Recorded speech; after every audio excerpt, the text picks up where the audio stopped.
Here's a Taso stock gun body. It's new, but it's been sitting in boxes since 1993, which is, I guess, 23 years. You can see it's, instead of just having the lower tube, it's the lower tube and the top stock tube.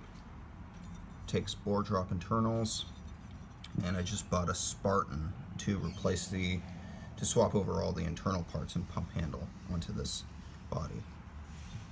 Pretty rad. Takes Taso threaded barrels.